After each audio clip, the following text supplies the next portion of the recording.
Cordial saludo. El imposible encaje entre el amor pasional y el matrimonio. Así he titulado esta breve reflexión que les quiero ofrecer sobre estos dos asuntos tan cruciales de la condición humana. Por un lado, el sentimiento amoroso en su versión pasional y por otro lado, la institución social del matrimonio. Yo soy Carlos Mario González, miembro de la Fundación Biblioteca Franz Kafka. Si ustedes quieren contactarnos, lo pueden hacer a través de nuestro correo, todo en minúscula y seguido, bibliotecafranzkafka@gmail.com, o encontrarnos en las redes, en Facebook, en YouTube, en Instagram, como Biblioteca Franz Kafka. Siempre Franz con Z y Kafka, ambas con K. Partamos de una consideración aclaratoria. El amor es un sentimiento de intensidades diferentes. Hay amores muy intensos que pueden cobrar entonces la expresión de la pasión amorosa, y hay amores más débiles en su intensidad, a los que solemos llamar amor normal, amor compañía, etc. Pero en el punto de partida quiero establecer esa diferencia. Embargados por el sentimiento amoroso que nos ata a alguien, ese amor puede tener la forma de una pasión o puede tener la forma diferente a la de la pasión, que es la llamada amor compañía.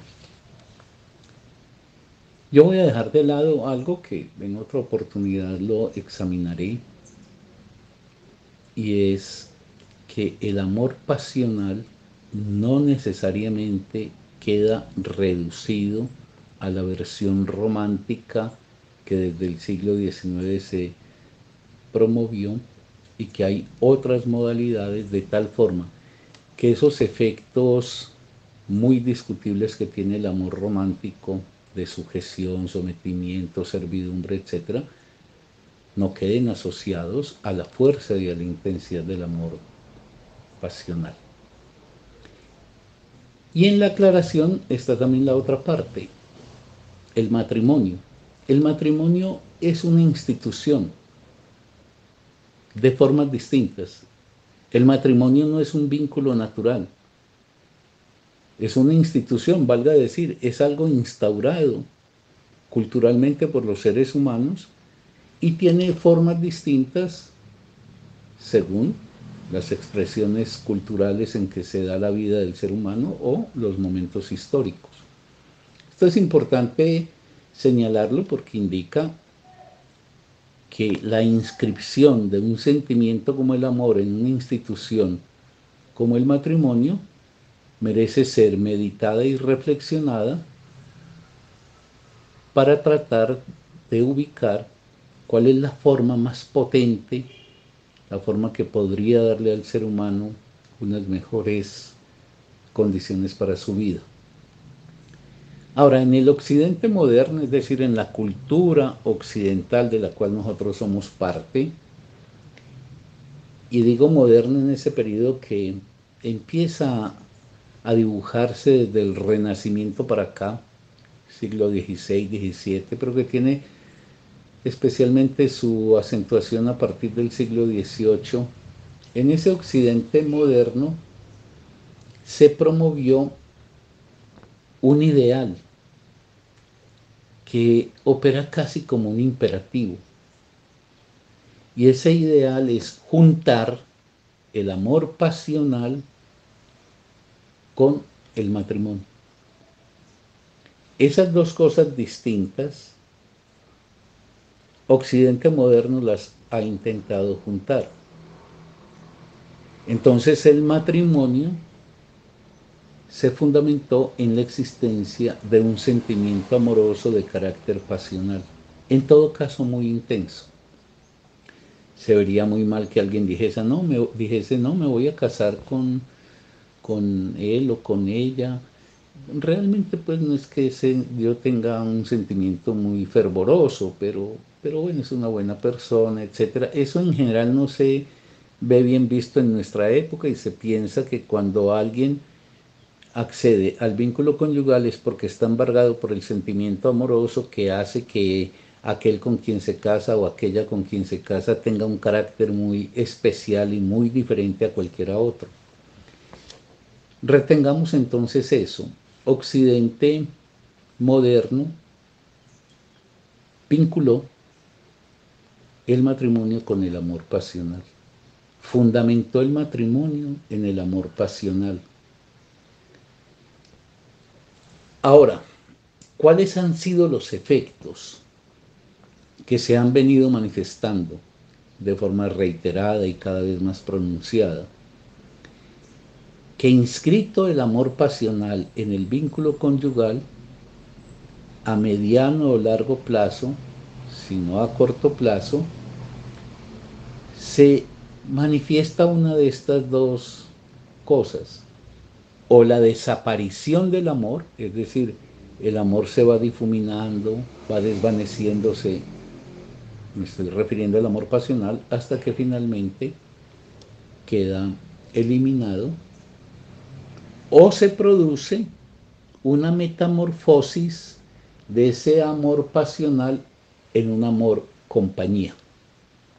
En todo caso, lo que uno puede constatar es que en líneas generales el vínculo matrimonial fundamentado en el amor pasional deriva en una muerte del amor pasional y en una desaparición total que muchas veces conduce a la ruptura del vínculo conyugal o en esa metamorfosis de ese amor pasional en un amor compañía.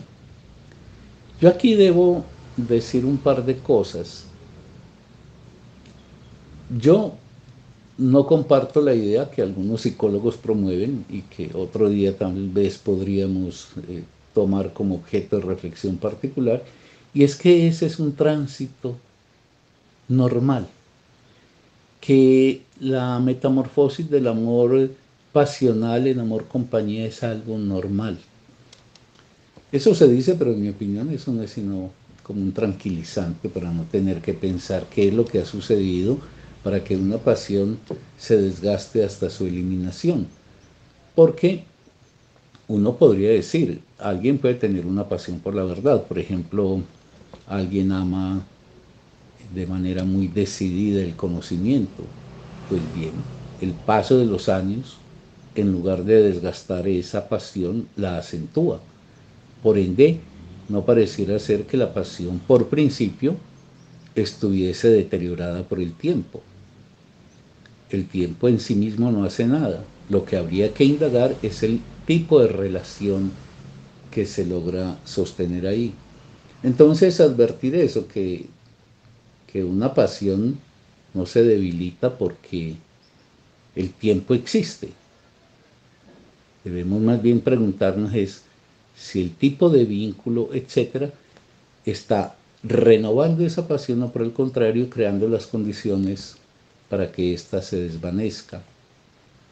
Y lo segundo que es muy importante, por lo menos en la forma en que yo quiero abordar estas problemáticas, es decir que aquí no se trata de establecer el amor pasional es el bueno, el correcto, el debido, y el amor compañero es el amor sucedáneo, secundario, etcétera. No, yo no quiero en ningún momento plantear categorizaciones descalificadoras, por ejemplo, del amor compañeril. Yo lo que planteo es que es necesario reflexionar estas cosas para que uno tenga claro en dónde está inscrito y cómo está desenvolviendo su vida y si eso es lo que efectivamente uno mejor quisiera para ella.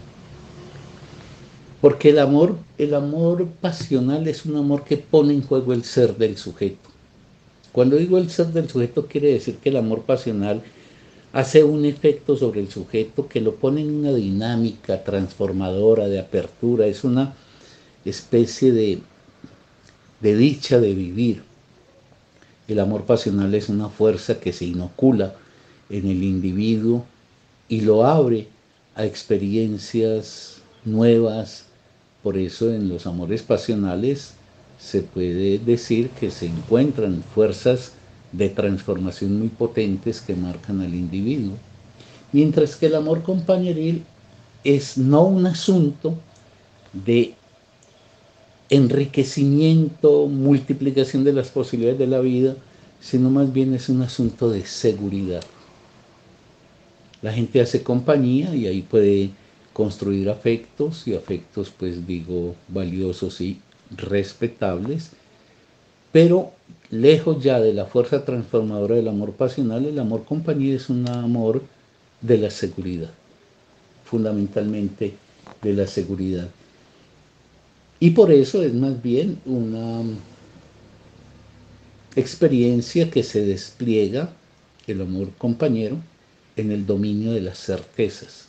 Mientras en el amor pasional el sujeto se puede abrir a la incertidumbre de lo por venir, de lo por conquistar, de lo por lograr a partir del efecto que suscite en él ese objeto de particulares y exclusivas características que se llama su amor. En el amor compañeril, el objeto de amor es alguien que está más o menos en el orden de lo común y corriente, y más bien es el garante de certezas y de seguridades. Uno tendría que preguntarse, lo dije ahorita, si es inevitable la desaparición del amor o su conversión en amor compañeril, la desaparición del amor pasional o su metamorfosis en amor compañeril. ¿Eso es inevitable? ¿O eso es el desgaste de la pasión por el juego de ideas, de ideales y de tipo de relaciones en que la inscribimos? El amor es una experiencia, estoy hablando del amor pasional, y como experiencia conjuga, de un lado, el sentimiento que lo posee a uno, de otro lado, las ideas con las cuales uno encuadra ese sentimiento, los ideales hacia los cuales apunta con él y el tipo de relaciones que se establecen con aquel o aquella que es objeto de amor. La pregunta importante que deberíamos hacernos en la perspectiva de una valoración de nuestra existencia es si esa fuerza excepcional, extraordinaria, tan inusual, que eventualmente llega hasta nosotros en la forma de un amor pasional, podemos evitar su desgaste interrogando cuáles son las ideas que nos acompañan a la hora de instaurar ese amor en el vínculo con el otro, cuáles son los ideales hacia los cuales queremos que se oriente dicho amor y cuál es el tipo de relaciones. Las relaciones siempre implican en la conjugación de los sujetos sistemas de permisión y de prohibición. Toda relación está montada sobre un esquema de ley que puede ser algo acordado entre los amantes, pero habría que examinar siempre si esas relaciones, esas ideas o esos ideales con los cuales encaramos la experiencia amorosa son potenciadores y renovadores de la pasión o por el contrario la debilitan y la van agotando. En todo caso, ese es un problema contemporáneo y creo que en lugar de mantenerse en ilusiones de que eso per se, por cuenta suya, se logrará sostener, sería muy necesario someterlo a una interrogación, porque es indiscutible que la pareja moderna no deja de defraudar y de entrar en contradicción con sus principios de fundación. O sea, estamos ante una crisis constante del emparejamiento. Eso nos debería llevar a preguntarnos, ¿pero qué pasa ahí? ¿Qué es lo que hace que ese ensamble inicial aparentemente también logrado entre el amor como pasión y la institución matrimonial, de pronto empiece a hacer agua, empiece a mostrar el ingreso en un estado literal de crisis y que, como digo, entre en contradicción con su fundamento, que el matrimonio entonces se preserve mientras la base inicial del mismo, que era el amor pasional, se va diluyendo. Cuando comienza eso, que es una constante que se vive en el desgarramiento y dolor de las parejas, acá y acullá, entonces los sujetos al interior de esa especie como de catástrofe, de la dilución, de la difuminación de la pasión amorosa, responden unos resignándose, haciendo una abdicación de los ideales que le instituyeron, por ejemplo, del goce efectivo, con todo lo que tiene de difícil la pasión, entonces se resignan a que ésta se retire del ámbito de su vida. Otros entregándose al aburrimiento y haciendo ya un ejercicio de aceptación del aburrimiento como experiencia cotidiana.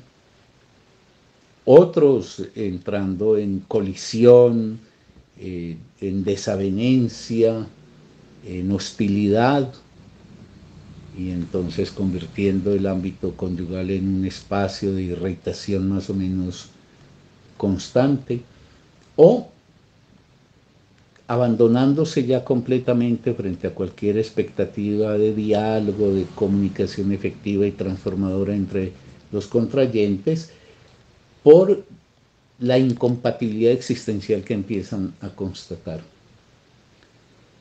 Eso pues define que lo que hacemos como si fuera una cosa normal, la gente se enamora y piensa que el camino es inmediatamente la instauración de una pareja bajo la forma, por ejemplo, el noviazgo como antesala a un matrimonio que a su vez estaría antecediendo a la familia.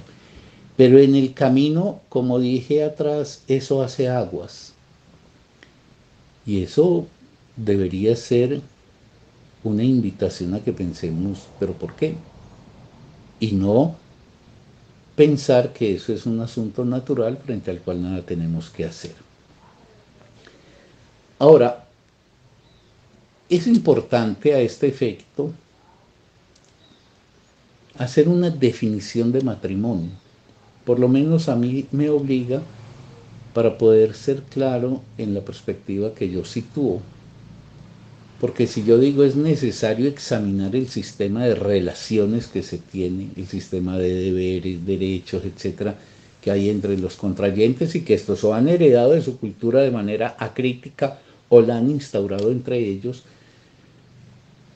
yo me he planteado a la hora de preguntarme por estas cosas una definición del matrimonio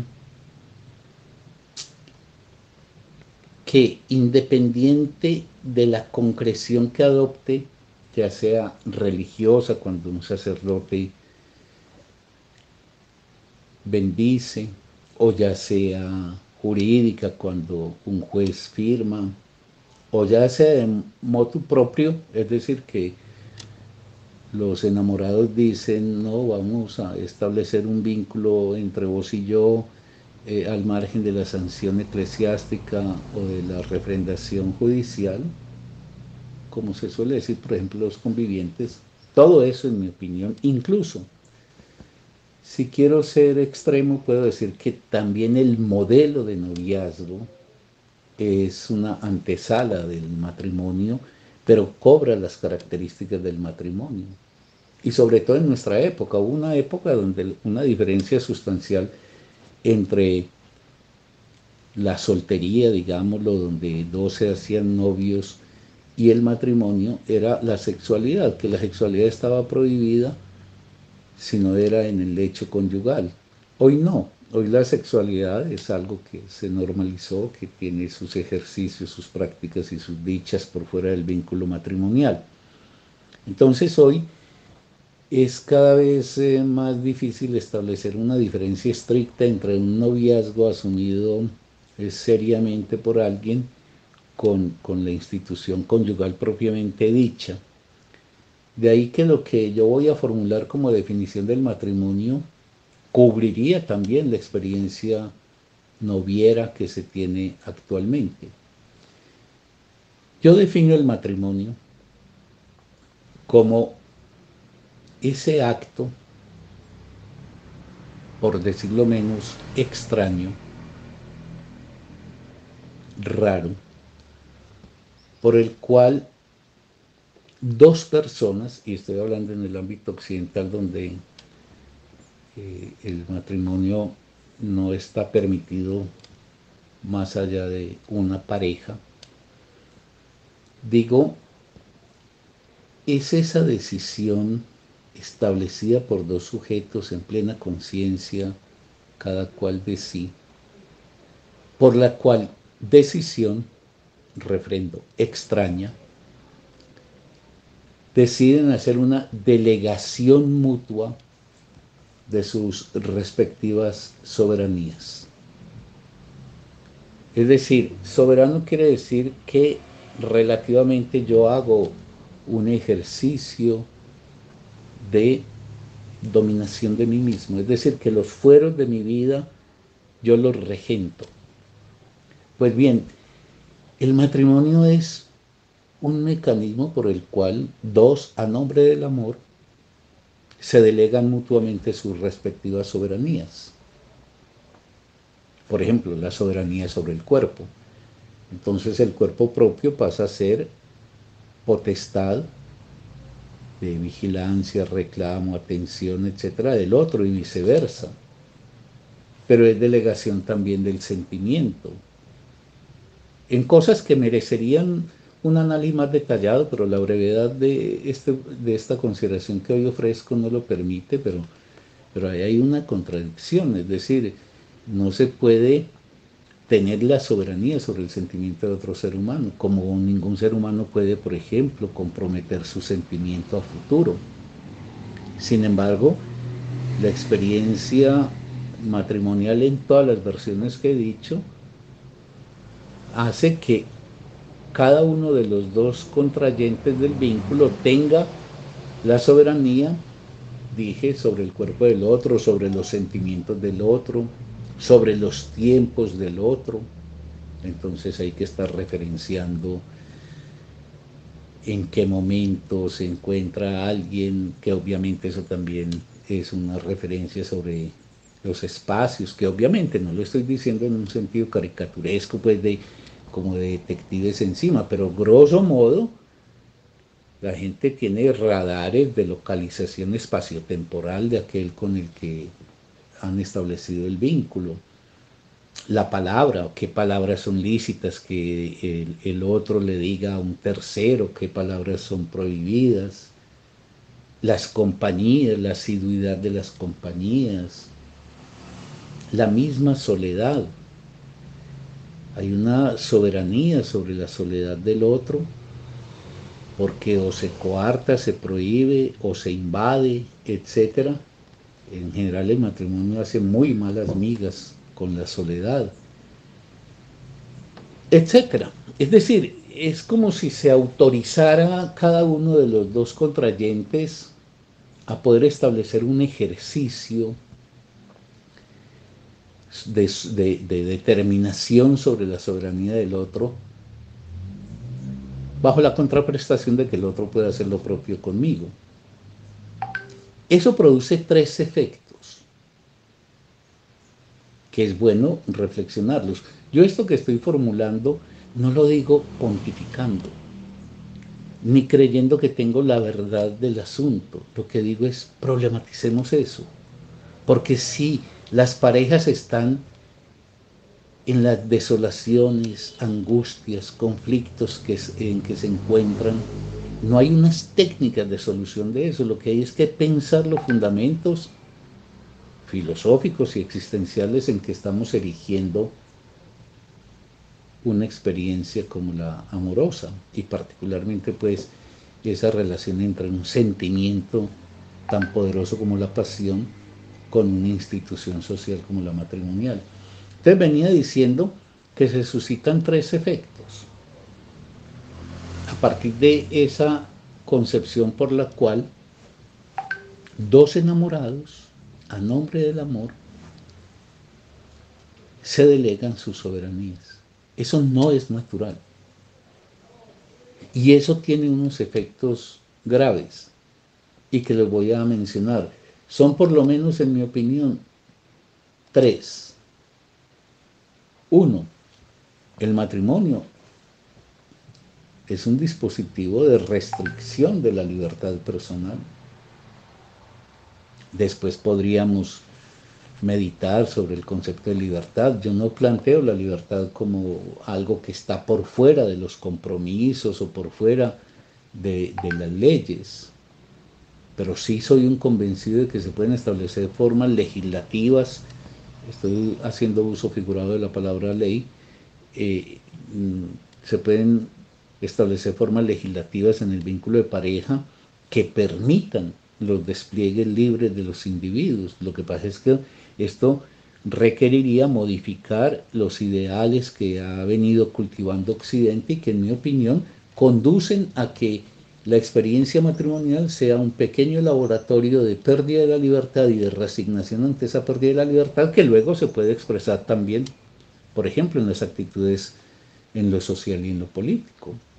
Tiene que estar entrenado a alguien en perder la libertad para que luego venga un tirano políticamente y también haga lo propio. Entonces, lo primero es que hay una restricción de la libertad. Lo segundo, como emparentado con esto, hay una limitación de la autonomía, de esa posibilidad de darse destino, de construir caminos que sean nacidos de una voluntad propia, porque todo tiene que estar concertado, pero es una concertación bajo la presión de que si no se consigue, pues la vivencia conyugal empezará a darse por las vías del deterioro, del desamor, etc. Entonces, esa articulación entre el amor pasional y el matrimonio, entendiendo como aquella potestad que tiene cada uno de los dos de la pareja para establecer una soberanía sobre el otro en dimensiones fundamentales de su vida, digo, restringe la libertad del individuo de una parte y de otra parte limita la autonomía de éste. Pero el tercer efecto es que instauramos un testigo permanente de nosotros y nosotros somos testigos permanentes del otro. Tener a alguien que siempre nos tiene bajo mira o tener nosotros a alguien que siempre está bajo mira. Y cuando digo bajo mira, reitero, no estoy haciendo burla de esto, diciendo que es que se está segundo a segundo, sino que el esquema general es que los movimientos en el tiempo están registrados. Las acciones que se despliegan están testimoniadas por un tercero que siempre me tiene ante él, ante sus ojos. Y ese testigo permanente que se instaura tiene tres funciones que puede cumplir legítimamente y que se consideran además absolutamente normales, y son indagar. Entonces, los vínculos novieros, conyugales, o si se extiende todo eso y se entiende como el matrimonio, pues permiten que cada uno de los dos sea un interrogador de su partener. Entonces, indagar, juzgar, en el sentido de concluir y sentenciar. Y en ese ejercicio del matrimonio, al ceder en libertad y autonomía, lo hace para ganar en seguridad. Los individuos abdican de la libertad y de la autonomía, autorizan al otro a ser un testigo permanente suyo,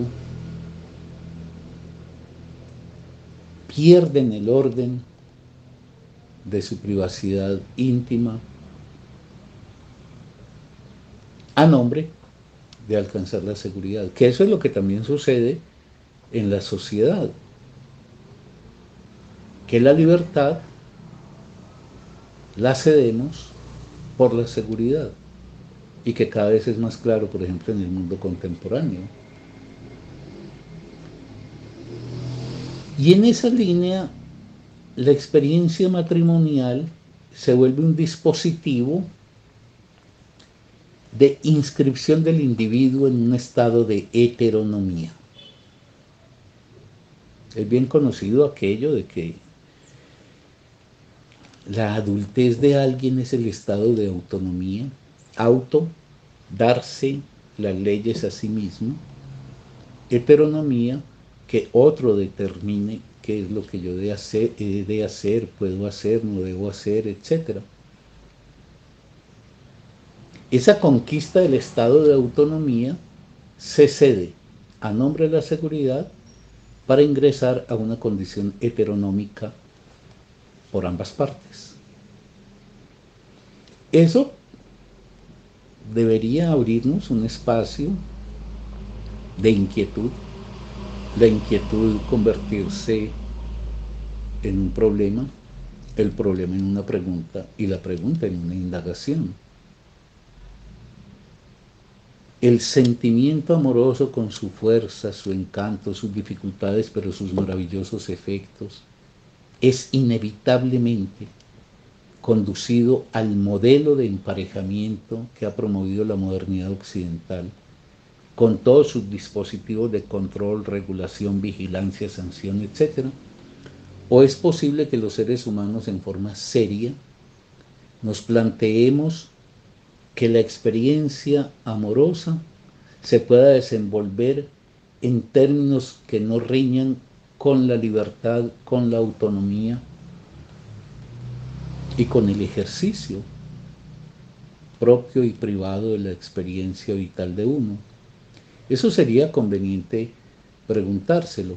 Y finalmente, porque ello permitiría señalar que alguien que tiene el atrevimiento de asumir la libertad como un ejercicio personal no está desconectado del compromiso con los otros y de la seriedad con la cual puede, por ejemplo, enlazarse en un vínculo con otro. Y por otro lado, que quien hace eso, pues seguramente se cualifica más para ejercer también en el ámbito social y político eso que sería propio del individuo, un individuo que sabe defender la libertad y por ende que se opone a todas aquellas formas de coacción y no acepta resignaciones, acomodaciones o finalmente rendiciones de sí ante ninguna forma de poder. Esto pues para cerrar esta reflexión y dejarla como una inquietud simplemente, porque ya lo dije, yo no pretendo con esto pues sentenciar una verdad, sino, no sé, inquietar a quienes sean inquietables. Con esto lo que yo quiero decir es que es muy importante volver sobre ese valor fundamental de la libertad y de ese compañero de la libertad que es la autonomía, para preguntarnos si en el tipo de relaciones amorosas que sostenemos estamos ingresando a un laboratorio que luego es el que nos pone en condiciones de sumisión frente a los estados dictatoriales, tiránicos, etcétera, o por el contrario, si la libertad, tanto en la escala personal como en la escala social y política, somos capaces de ejercerla como aquello que nos sitúa en el orden de un destino particular que como individuo queremos ejercer sin desconocer el compromiso, la seriedad con la cual podemos construir un destino en compañía de otro, en el caso del vínculo amoroso, o de otros en el caso del lazo social. Era lo que por ahora quería decirles y les deseo que estén muy bien.